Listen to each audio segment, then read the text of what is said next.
Bunty Yadav murder case ये दिन प्रतिदिन उलझता जा रहा है, क्योंकि पुलिस के दावे एक तरफ अलग हैं तो वहीं दूसरी तरफ परिजनों के दावे अलग हैं। अलग अलग बातें सामने आ रही है। क्या सच्चाई है इस खबर में हम आपको बताते हैं, लेकिन उससे पहले नमस्कार, इन्फॉर्मेशन देख रहे हैं आप और मैं हूं सानिया आपके साथ। पुलिस और फैमिली दोनों के बयान अलग अलग हैं और दोनों की जो दावे हैं वो भी अलग अलग हैं, जो कि कई सारे सवाल खड़े करते हैं कि आखिर सच्चाई क्या है।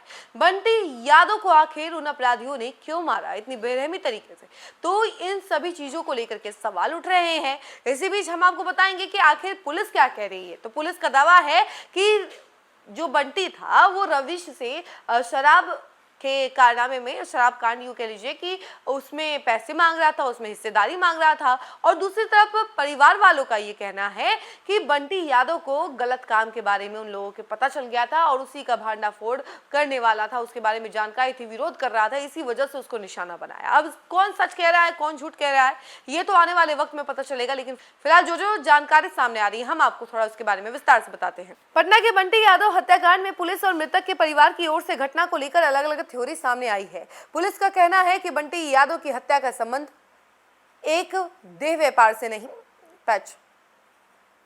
बंटी यादव की हत्या का संबंध किसी गलत काम से नहीं है, बल्कि वही परिवार का आरोप है कि घटना की वजह करीब 15 दिन पुरानी रंजिश है। परिजन के मुताबिक अपहरण से करीब 15 दिन पहले मोहल्ले में कुछ किन्नर एक राहगीर से लूटपाट कर रहे थे। बंटी ने अपने घर की छत से आवाज देकर इसका विरोध किया था। इसके अलावा वो देह व्यापार का भी विरोध कर रहा था। आरोप है कि इससे नाराज रविश उर्फ बीसी और उसके सहयोगियों ने उसे अंजाम भुगतने की धमकी दी थी। परिवार का आरोप है कि इसी विवाद के बाद रविश और उसके साथियों ने पहले बंटी का अपहरण किया और फिर बाद में बेरहमी से उसकी हत्या कर दी। फिलहाल पुलिस मामले की जांच कर रही है। गिरफ्तारी से पहले एक आरोपी रोहित ने अपने कबूलनामे में बताया कि शराब पीने के बाद झगड़ा शुरू हुआ था। शंकर, सूरज, अजीत, रविश उर्फ वीसी मिलकर बंटी को दौड़ाते धमकाते स्टेशन की चाय वाली दुकान के आगे ले गए और वहां फिर झगड़ा हुआ। मैं भी दौड़कर उनके पीछे पीछे भागा था। मैं ड्रिंक नहीं करता, लेकिन उन लोगों के साथ था। वो लोग बंटी से लड़ाई कर रहे थे। इस दौरान रविश किसी किन्नर को मैसेज कर रहा था। कुछ दिन पहले किन्नर को लेकर विवाद हुआ था, उसी किन्नर को लेकर लड़ाई हुई थी। वो लोग बंटी को चाय दुकान से ठेल करके टाटा पार्क ले गए। वहां ऑटो नंबर 5666 पर रविश और अजीत लाल ने बंटी को धक्का देकर बिठाया, फिर अपने साथ ले गए।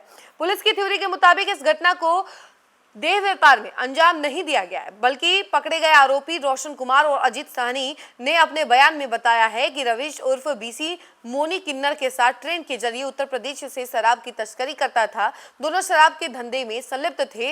इसमें बंटी यादव अपनी हिस्सेदारी मांग रहा था।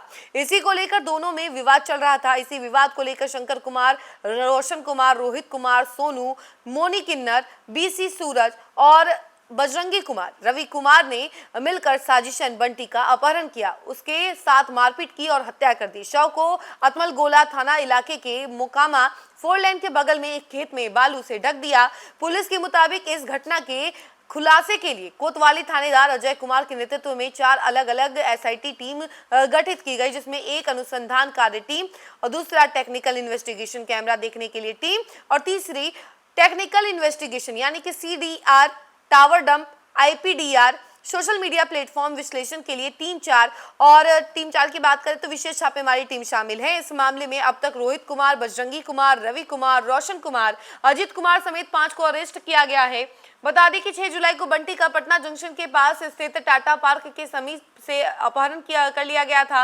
अपहरण के 5 दिन बाद 11 जुलाई को उसका शव पटना से करीब 60 किलोमीटर दूर अतमल गोला में मिला। शव की हालत बेहद खराब थी। चेहरा बुरी तरीके से कुचला हुआ था, जिससे आंख और नाक की पहचान करना मुश्किल था। बायां हाथ सुरक्षित था, लेकिन दाहिने हाथ में केवल सिर्फ हड्डियां बची थी। पूरे शरीर पर चोट के गहरे निशान थे और शव गलना शुरू हो चुका था।